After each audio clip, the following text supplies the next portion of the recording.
Se você investe ou está de olho para investir em Itaúsa e Itaú, fique atento neste vídeo porque temos uma série de notícias importantes. Dividendos anunciados, bonificações, resultado do quarto trimestre de 2024 e guidance, que é a projeção que a empresa faz para 2025. Então olha só, muita coisa importante e eu gostaria aqui de ir com calma. Vamos começar com os resultados, tá? Daqui a pouco a gente chega nos dividendos, eu nem olhei os outros fatos relevantes ainda direito. Então o Itaú divulgou um lucro do quarto trimestre de 2024, um lucro recorde de 10,88 bilhões, um lucro superior ao terceiro trimestre de 2024, superior ao quarto trimestre de 2023, é um lucro recorde da empresa, né? Então ele consegue crescer bastante seu lucro aqui em relação a 2023 e também supera as projeções aqui dos analistas, mas ficou próximo na verdade. O pessoal projetava 10,83 de lucro e veio 10,88, superando 0,5% o lucro estimado pelo mercado, superando 2% em relação ao 3T anterior, né? E superando em relação ao quarto T 23, 8,1%. Mas o mais interessante que eu gostaria que vocês prestassem atenção é olha como o lucro do Itaú vem evoluindo como um reloginho, né? Que coisa impressionante, né? Inacreditável como ele não tem tropeçado. Só que nós temos que dar uma olhada, o que esperar mais para frente, que eu vi aqui uma coisa que apertou um pouquinho aqui no Itaú. Bom, então nós temos uma margem financeira, um dos itens mais importantes para olhar num banco, né, em relação ao trimestre anterior aumentando 3,1%, em relação aqui ao quarto T23 aumentando 8,3%, e no ano aumenta 8%. A margem financeira com o cliente, ela continuou aumentando em todos os períodos que a gente olha, a margem com o mercado teve um pouco de queda aqui em relação ao trimestre anterior, né? Se a gente vê aqui as variações do 3T em relação ao quarto T, podemos ver ó, que volume ele conseguiu ganhar, ganhou também nos spreads e margens aqui de passivos, e um outro item aqui como a mix produto diminuindo um pouquinho, América Latina e outros, e ele tem então esse ganho de 3,7%. As margens aqui consolidadas, a gente vê que está caindo um pouquinho a margem financeira com os clientes, né? Vamos ficar de olho então como é que foi na inadimplência daqui a pouco. Uma outra receita importante aqui do Banco Itaú é a prestação de serviço e o resultado de seguros. E nele ele cresceu então 6,1% em relação ao quarto T, 3,9% em relação ao 3T e 7,2% no ano. Eu gosto de olhar anualizado isso aqui, né?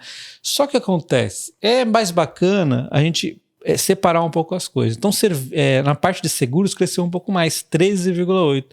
A parte de serviço, o que eu gosto de fazer? Comparar com a inflação. Tem que crescer em nível com a inflação pelo menos, né? Já que era o grande problema dos bancões e tudo mais, mas olha só, conseguiu crescer acima da inflação, 6,5%. Tá perfeito, então, perfeito. Conseguiu ir muito bem. Depois a gente vai ver o guidance também, mas em termos aqui de lógica, cresceu acima da inflação, tá aprovado, né? Agora a gente entra nas despesas. A principal dela não é despesa, mas é custo do crédito ali, né? Que tem a inadimplência, né? Faz a provisão e tudo mais.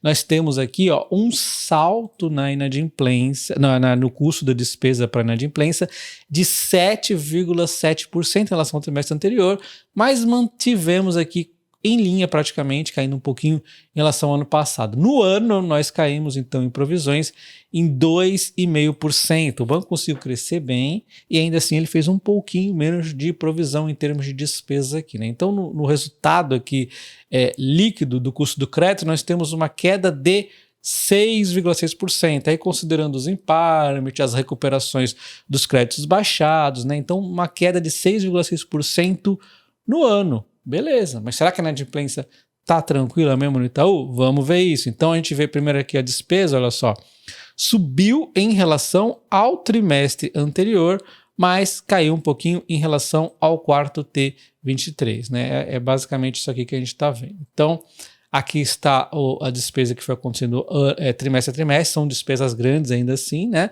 E o saldo para provisão de garantias financeiras prestadas está aqui grande ainda, é estável em relação ao trimestre anterior, mas um pouco menor que em dezembro de 2023. Então, olha só, é isso que nós vamos ver daqui a pouco, que o banco vai buscar talvez subir um pouco isso aqui, tá? Olha só, temos a carteira em atraso, diminuiu na verdade, né? Tá menor aqui do que estávamos em 2023. Então, tanto a de 90 dias quanto acima de 90 dias, até 90 dias e acima, tá menor. Então, nós temos aqui menos carteira em atraso, menos inadimplência acontecendo. Olha só, nesse trimestre aqui diminuiu a inadimplência. tanto no 15 a 90 dias, quanto aqui, ó, no acima de 90 dias, que é o principal, isso aqui que é o de fato inadimplente, que a gente considera, né? Olha só, diminuiu 2,6 para 2,4. Diminuiu aqui também, puxado principalmente pela micro, pequenas e médias empresas ali, pessoas físicas também diminuiu, né? Então ele conseguiu diminuir a inadimplência e o que a gente olha mais para frente tende a continuar essa questão, esse pessoal aqui, ó, acaba virando depois isso aqui muitas vezes, né? Então tá melhorando a inadimplência, mas ainda assim ele fez provisão ali gordinha, o índice de cobertura se mantém agora maior, na verdade até aumentou, né, 205 para 215, então nós acabamos de ver, né, o custo de empréstimo ali, que é inadimplência e tudo mais, né? Agora a gente vai ver a outra frente de custo do banco, que é a parte das despesas pessoais, despesas administrativas, né? Que é aqui a frente de despesa de provisão também de processos civis, trabalhistas, né, e tudo mais. Então o que acontece? Aqui é outra frente de custo para o banco. E nós esperamos que suba ali pelo menos, né, em linha com a inflação, e na verdade aqui, ó, subiu um pouco acima da despesa pessoal, subiu um pouco acima de administrativa, e no total o banco subiu 6,8. Mas para compensar, a gente viu que a parte de custos ali subiu também um pouco acima da inflação. Então, como está equilibrado com a parte de alta ali nos serviços, a gente consegue entender um pouco aqui, mas realmente aumentou um pouco forte aqui as despesas, e tem a justificativa também do banco, né? Ele está focando em profissionais de tecnologia. E quando a gente fala de Itaú, não dá para duvidar que o banco ele tá à frente de todo mundo. Então, eu acho que é plausível isso aqui, tá? Ele está focando no pessoal que é mais caro, o pessoal de TI, né? Então, o banco, na minha visão, ó, também está investindo bastante aqui em tecnologia e negócios, né?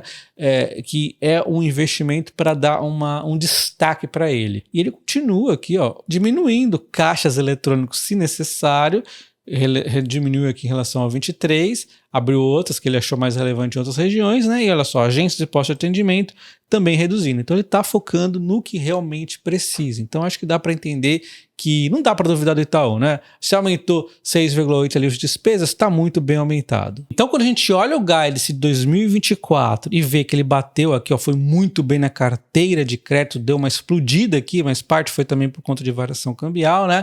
Mas ainda assim teria ido bem, a margem financeira com o cliente foi no topo aqui do guidance, a margem financeira com o mercado também foi acima da média, o custo de crédito foi um pouco abaixo da média, a receita de prestação de serviço foi próximo do topo, despesas aqui foi próximo do topo, mas ainda dentro, né, como nós vimos ali, subiu realmente um pouquinho acima, enquanto ele fala aqui, ó, o custo core foi abaixo da inflação, que teve ali os investimentos, tecnologia e tudo mais, né, e tal.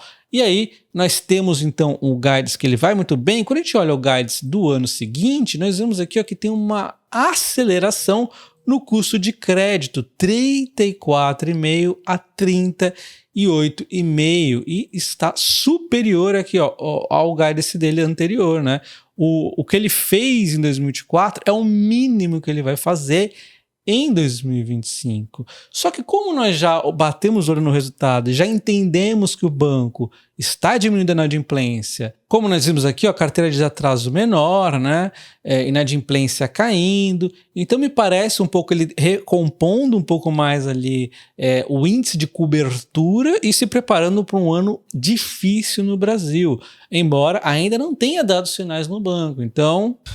Então, é um pouco curioso ver aqui que ele faz essa provisão maior.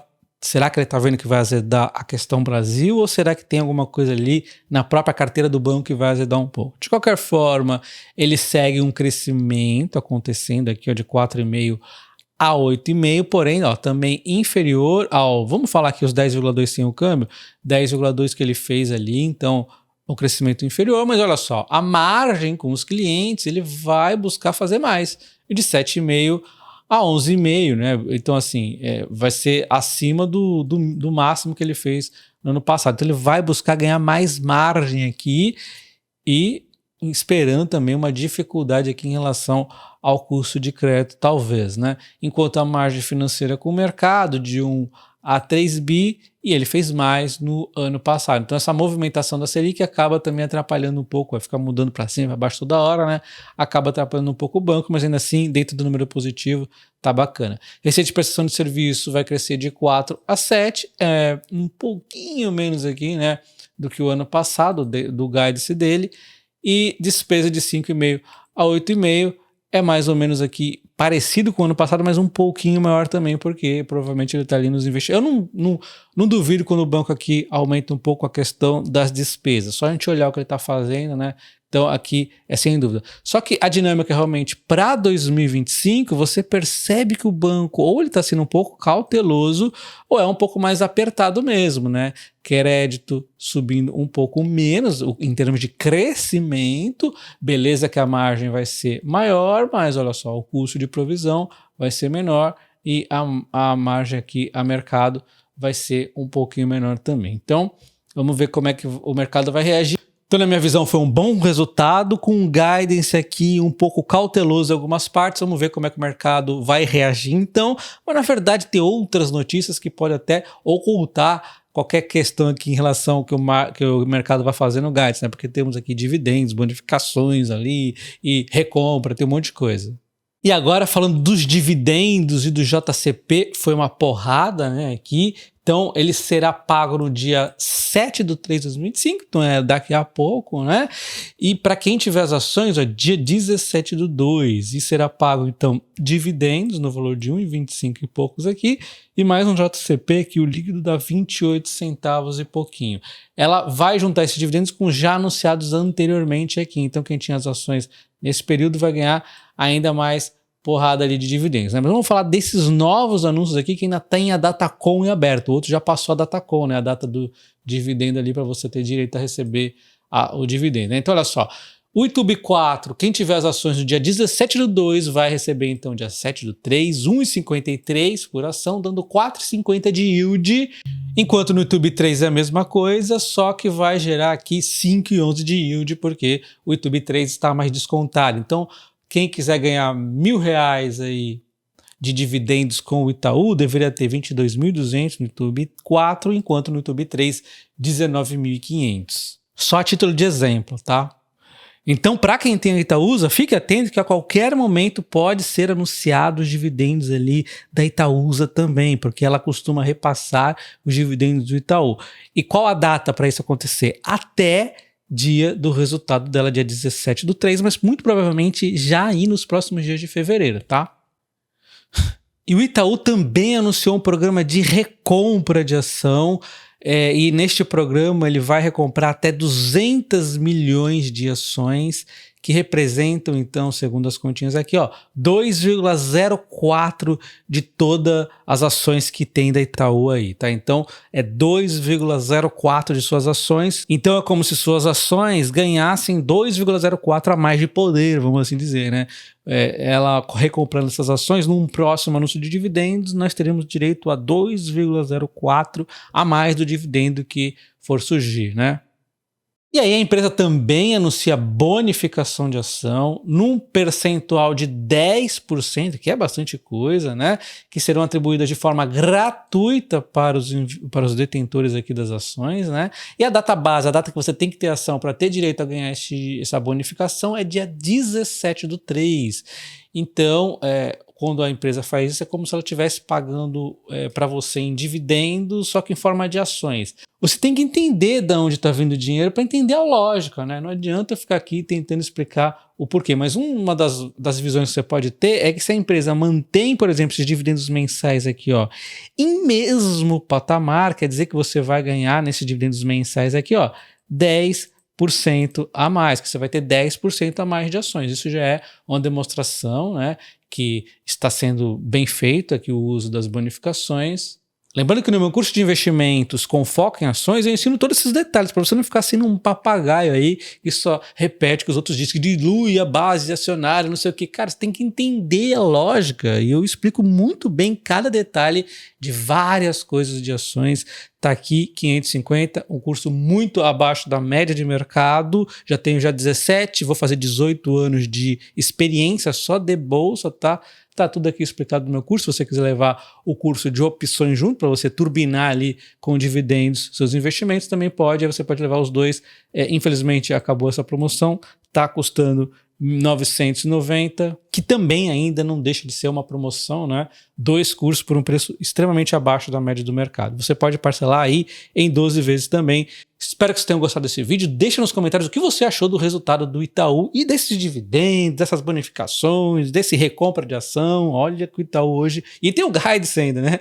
O Itaú hoje movimentou aí bastante coisa, né? Um abraço, até o próximo. Valeu!